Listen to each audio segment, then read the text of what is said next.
সারা দেশে জামাত ইসলামীর নারী কর্মীদের মোকাবেলায় মাঠে নামছে বিএনপি। আগামী জাতীয় নির্বাচন সামনে রেখে নারী ভোটারদের লক্ষ্য করে জামাত সারা দেশে নিজেদের মহিলা বিভাগের কর্মীদের মাঠে নামিয়েছে।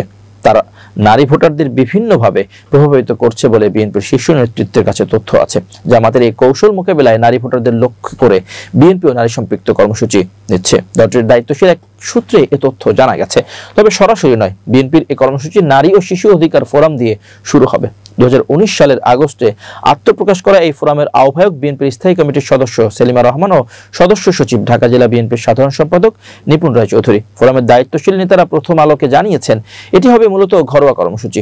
বিএনপি সমর্থিত সাবেক ও বর্তমান জনপ্রতিনিধিদের সম্পৃক্ত করে এই কর্মসূচি পরিচালনা করা হবে। অর্থাৎ সারা দেশের ইউনিয়ন, পৌরসভা ও উপজেলা পরিষদে বিএনপি সমর্থিত সাবেক ও বর্তমান জনপ্রতিনিধিদের একত্র করে নির্বাচন কেন্দ্রে কিছু দলীয় নির্দেশনা দেওয়া হবে। কর্মসূচিতে আগামী দিনে বিএনপির ভাবনা, নারীর অধিকার সুরক্ষা ও ক্ষমতায়ন, বিশেষ করে নারী ভোটারদের সচেতন করার বিষয়ে সুনির্দিষ্ট বক্তব্য থাকবে। ফোরামের নেতারা জানিয়েছেন, 14 অক্টোবর খুলনা বিভাগ দিয়ে কর্মসূচি শুরু হবে। পরপর 3 দিন খুলনা অঞ্চলের জেলাগুলোয় কর্মসূচি পালন করা হবে। এরপর পর্যায়ক্রমে অন্যান্য বিভাগে কর্মসূচি নেওয়া হবে।